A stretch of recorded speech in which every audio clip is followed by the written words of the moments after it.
Welcome, friends. Welcome back to the channel.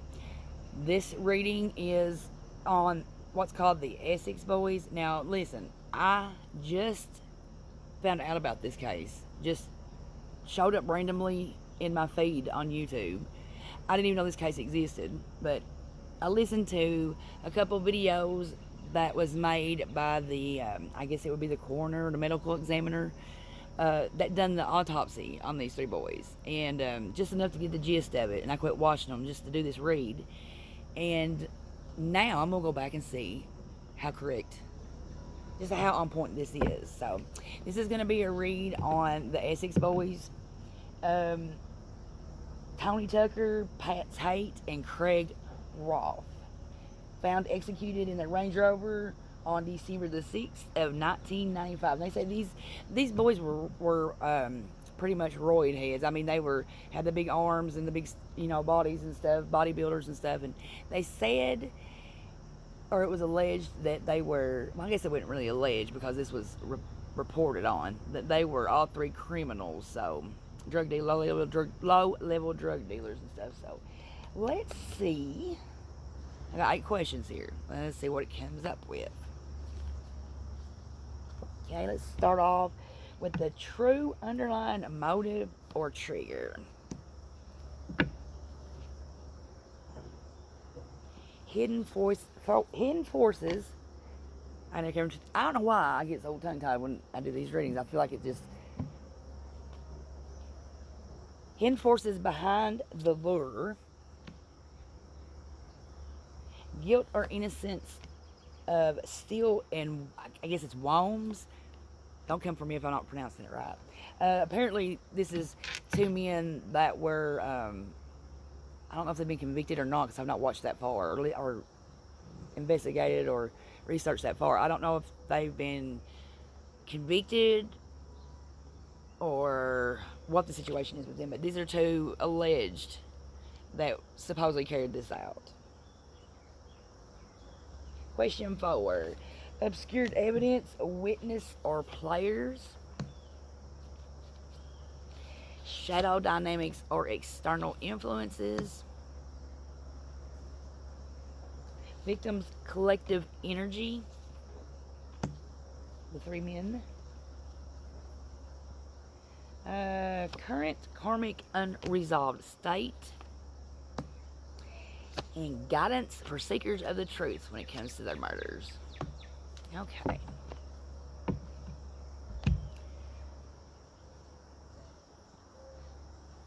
Question number 1, and it was true underlying motive or energetic trigger.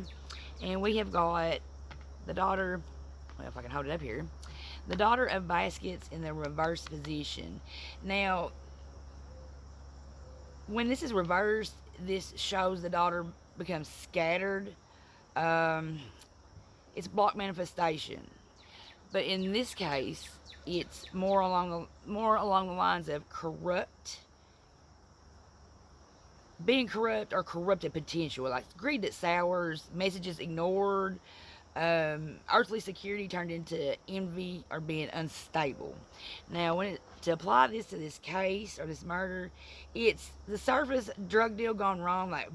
And when I say this is, I know it was alleged that like they were into like the harder drugs like cocaine and stuff, but I see this as a bad cannabis shipment.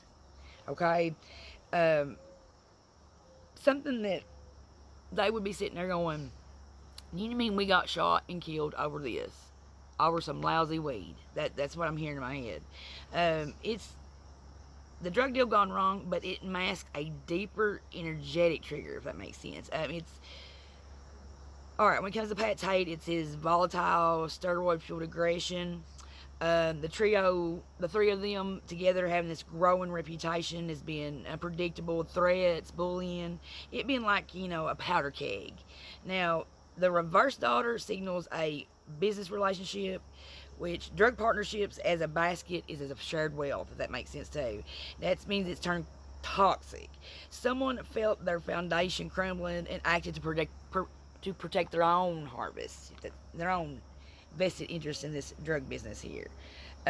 Personal vendettas, not just one bad load, but fear of these Essex Boys, and it's just greed manifesting as sudden, decisive violence. Because the snow itself, because they were found in snow, or there was snow. The snow itself just I don't know, like it symbolizes emotional coldness and just like a halted momentum in their big empire that they were building, in their mind, legends in their own mind, pretty much. Second question: hidden forces behind the lure, and we've got that Debo in the reverse position.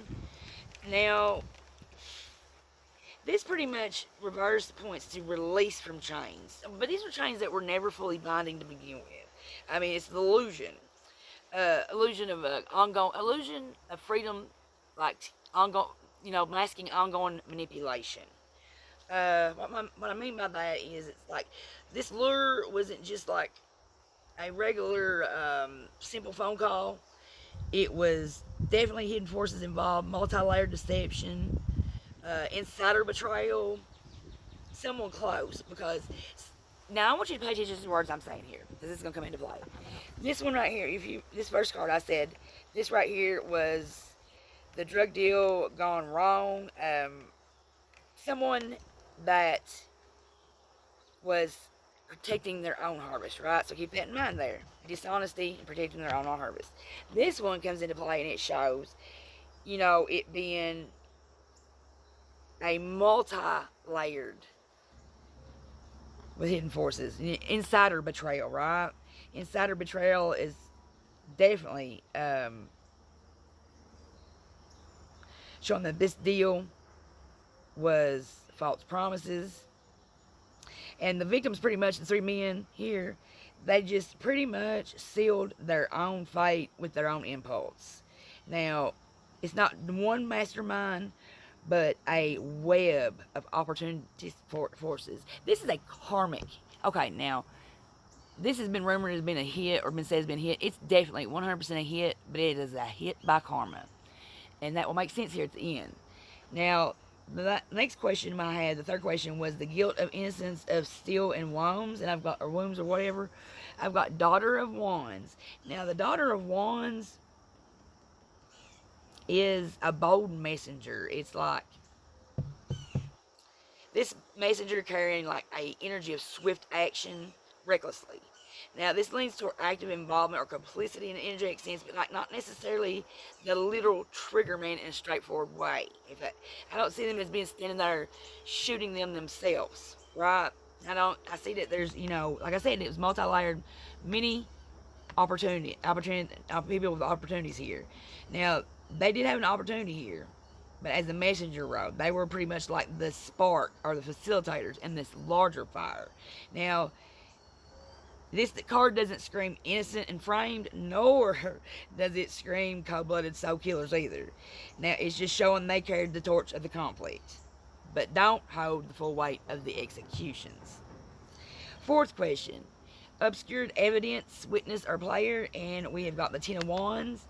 The Ten of Wands is a key figure or a body of evidence that is still suppressed under many layers. It's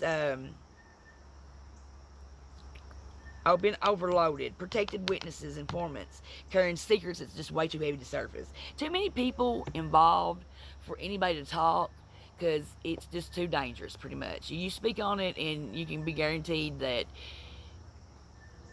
you will be lucky if you're just not getting a warning.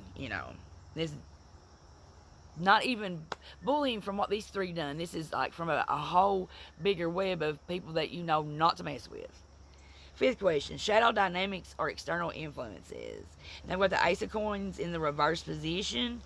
Reverse is blocked abundance, dirty money that corrupts. Now, these murders were shaped by disrupted financial empires. Pretty much people stepping on each other's toes. You know what I'm saying? Corrupt material pacts, rival firms. What I mean by that is, drug supply chains, police and the police and the criminals overlapping here. And here we go. Here's another word I want you to remember: greed. This card is rooted in greed. Greed being the root poison, right? Root poison, because it's a triangulation between gangs and potential institutional complicity. I've always said that, you know, your police department is your biggest drug dealers.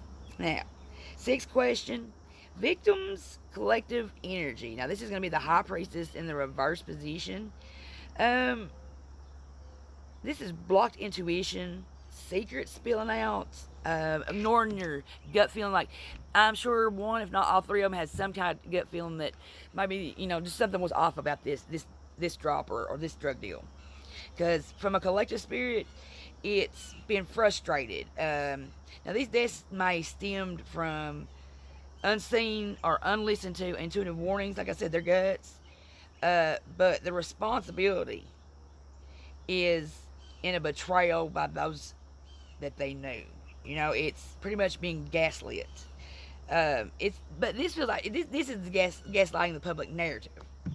Now, karmic or unresolved states. 8 of Knives reversed. This is a release from a long-term entrapment. It's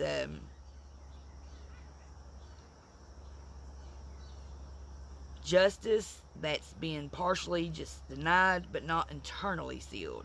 It's been delayed, but that doesn't mean that justice and it all can't come out. Because the scales will have to be balanced in the end. It's like karma, what goes around comes around. If you tilt the scales in your favor or something, or you tilt the scales and it lowers somebody else, they have to balance themselves out. So this is justice delayed, not denied, is what that pretty much says. Because it's unresolved, but it's stirring towards revelation, being revealed. Last question. Guidance for seekers of truth. We've got the lovers and lovers in reversed. Now, reversed shows disharmony, broken partnerships, temptation leading to imbalance. Like I said up here, greed. It's telling you to beware of false narratives. Now, what this overall energy of this spread is a picture of pretty much greed-fueled betrayal within a web of shadowed alliances. It's Steele and this other guy being involved, but they're actors in a larger drama. They're small fish in a big pond. They're not the big fish in a small pond here. This is also karma. Now, I did say, to pay attention to what I had said about, greed. Because I said this was a karmic hit. This was a hit ordered by karma and delivered by karma. Because one was killed for vanity, ego, and pride. One was killed for gluttony and gluttony of intoxication. And the last one was killed for dishonesty and wrath. Backstabbing people. Creating your own foundation. Getting your own cuts. Alright, guys. Have a great rest of your day. And I'll see you in the next video.